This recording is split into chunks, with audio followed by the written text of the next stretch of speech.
A poor woman once stood at a crossroads at midnight and chose her child's godmother.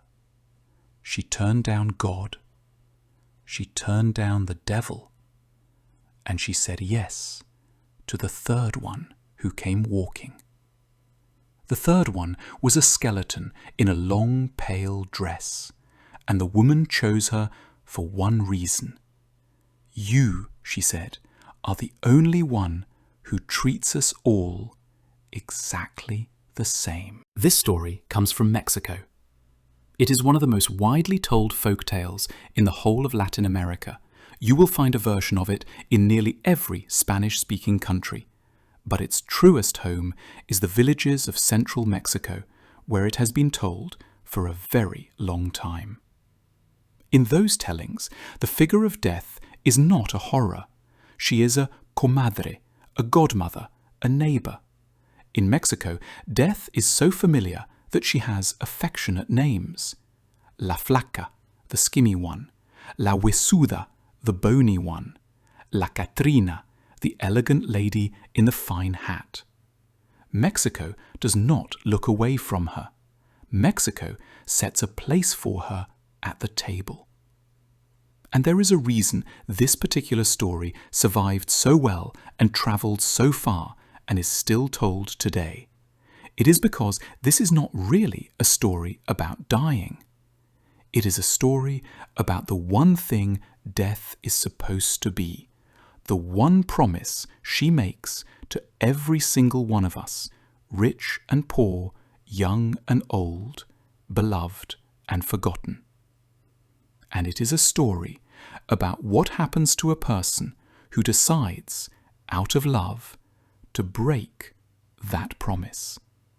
So, let me tell you about death's promise, and let me tell you about the herb woman who broke it twice. There was a man and his wife, and they were very poor, and they had 12 children.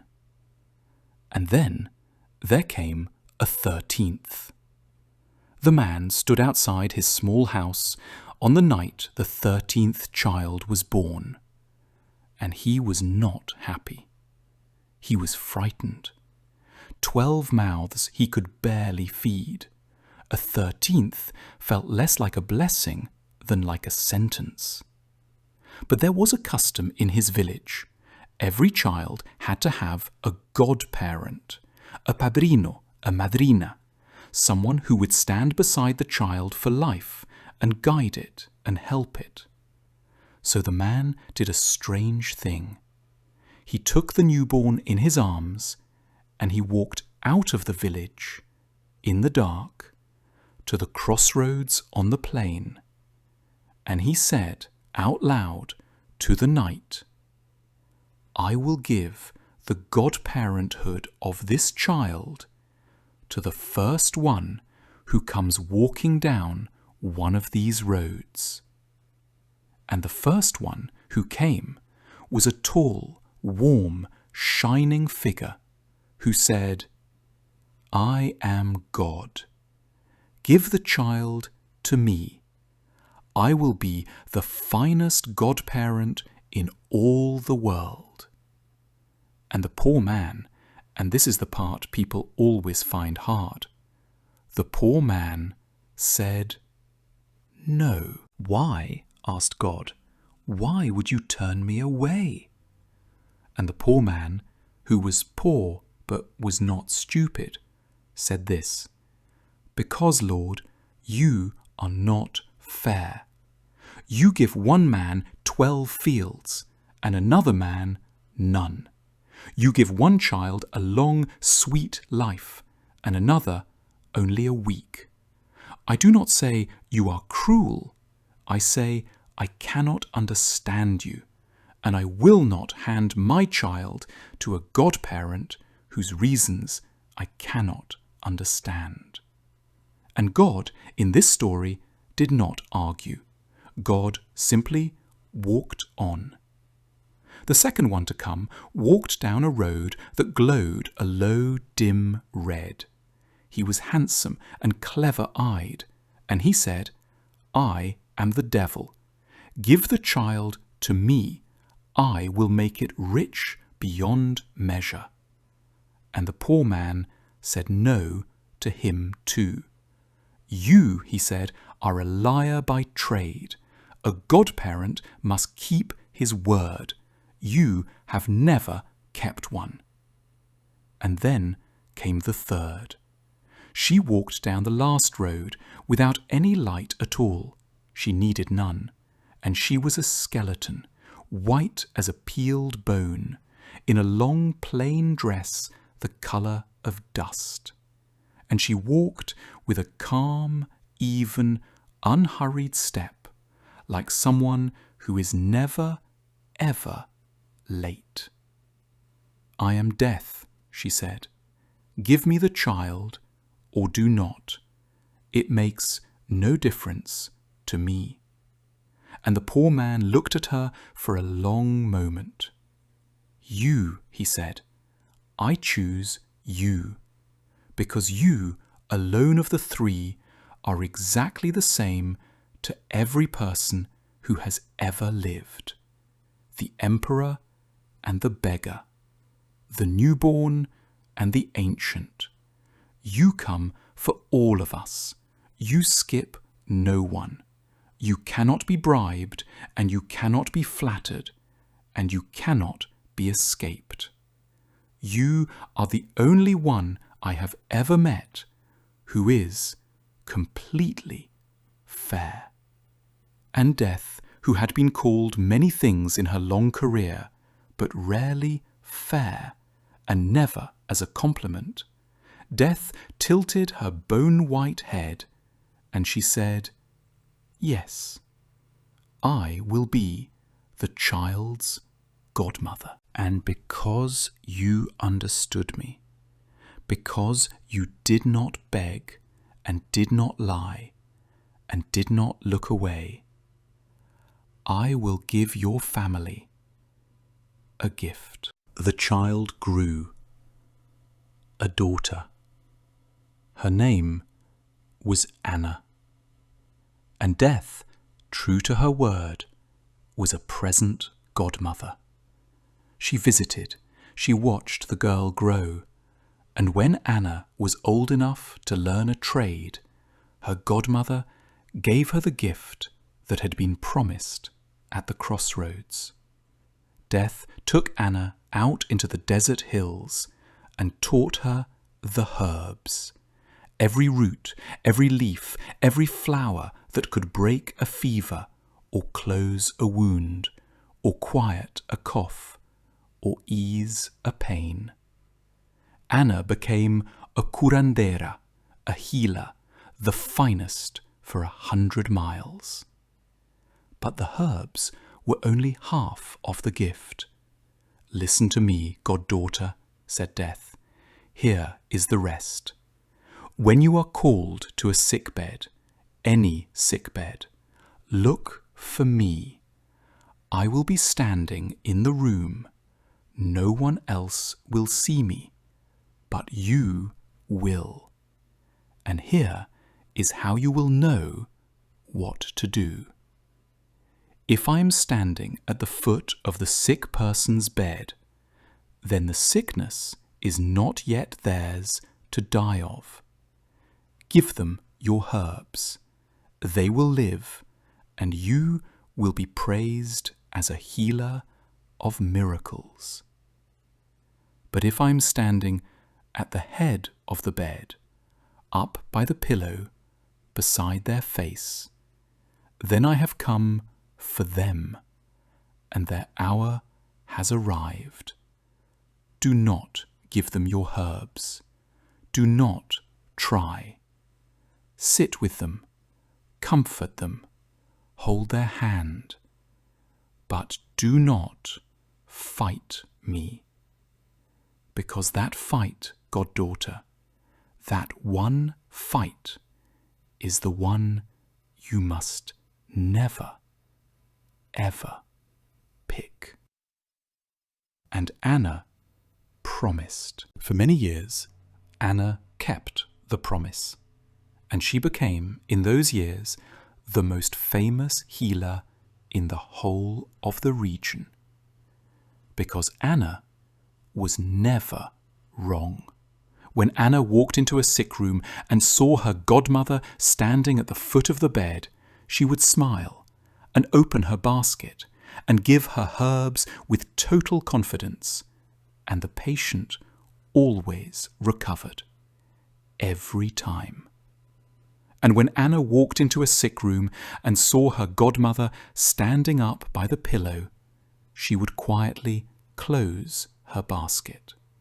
She would not lie to the family. She would sit down by the bed, and she would take the dying person's hand, and she would stay until the end, and she would help that person be unafraid. People did not understand how she always knew. They said she had a gift from God, or from the saints, or from the desert itself. They came to her from farther and farther away. Anna grew, if not rich, then comfortable, respected, loved. And in all those years, she and her godmother never quarrelled, because Anna never once reached toward the head of a bed. Until the day the sick man in the bed was her father. Anna's father, the poor man from the crossroads, now very old, fell sick. And Anna came to his bedside, and she looked the way she always looked, and there was her godmother, Death, standing at the head of her father's bed, up by the pillow, beside his face. Anna knew what that meant. She had known it 1,000 times before. It meant, do not fight. Sit, hold his hand. Help him not to be afraid.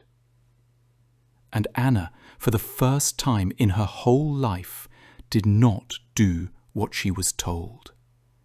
Anna looked at her godmother, and then Anna looked at the four corners of the bed, and then Anna called for her brothers, and she had them lift the bed, her father still in it, sleeping, and she had them turn the bed completely around, so that the foot became the head, and the head became the foot. And now Death, who had been standing by her father's face, was standing at the foot of the bed. And Anna opened her basket, and she gave her father the herbs. Her father lived. He sat up the next morning and asked for soup, and Death said nothing. She looked at her goddaughter for a long, long moment, a look Anna could not read, and then Death simply walked out of the house. And Anna told herself that she had gotten away with it. Years passed, and then it was not Anna's father in the bed. It was Anna's own daughter. A young woman now, the dearest person in Anna's life.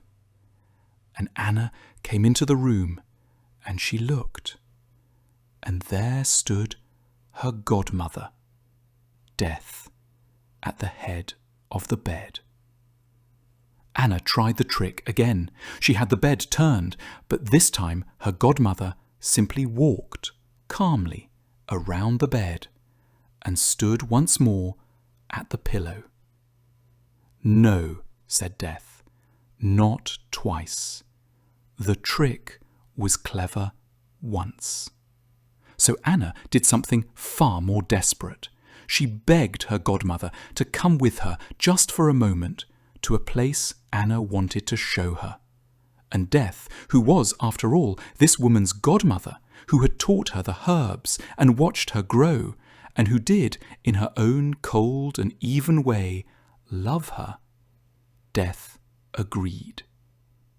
Anna led her down under the desert into an enormous cavern, and the cavern was filled from wall to wall, floor to ceiling, with candles, millions upon millions of burning candles. "What is this place?" asked Anna, though she half knew. "These are the lives," said Death. "Every flame is a person now alive. A tall candle is a life with long to burn. A short candle is a life near its end.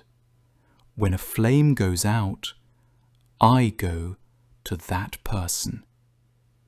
And Anna looked, and she found, burning low near the floor, a candle guttering down to its very last stub of wax. And she knew, without being told, that the candle was her daughter's. Anna did the unforgivable thing, while her godmother looked away. For one moment, only one, Anna snatched up her daughter's dying candle, and she snatched up the tallest, freshest, longest candle she could reach, and she tried, with shaking hands, to pour the tall candle's life, its deep reservoir of unburned wax, into her daughter's guttering stub. And Death turned around. She did not shout. Death never shouts. She simply looked at her goddaughter, at this woman she had taught and watched and trusted, holding two candles, cheating, in the cavern of all the lives. "Goddaughter," said Death, and her voice was very quiet, "your father chose me at the crossroads for one reason. Do you remember what it was?" Anna, weeping now, could not answer. "He chose me," said Death, "because I am the same for everyone. Because I take the emperor and the beggar. Because I cannot be cheated or bribed or turned aside. He chose me because I am fair. And every time you turn a bed, every time you steal a candle's wax, you do not save a life, goddaughter. You only take the years you stole from someone else, some other child, some other father, someone you will never meet, who will now die early and unfairly, so that yours may not. You did not beat death. You only made it unjust." And Death reached out and gently, very gently, took the candles from Anna's hands. What happened next is the part of the story the villagers tell most carefully. Death did not punish Anna with cruelty. Death is not cruel. Death did the one thing that was, in the end, simply fair. She held up Anna's daughter's candle, the guttering stub, and she let it burn down to nothing, as it always would have, as for everyone it always does. And Anna's daughter died that night, peacefully, in her own time. But then Death turned to her goddaughter, and she said something that Anna had not expected. "I am not taking back your gift," said Death. "You will still see me in every sick room. You will still know the foot of the bed from the head. But now you know something else. You know what it costs to move me.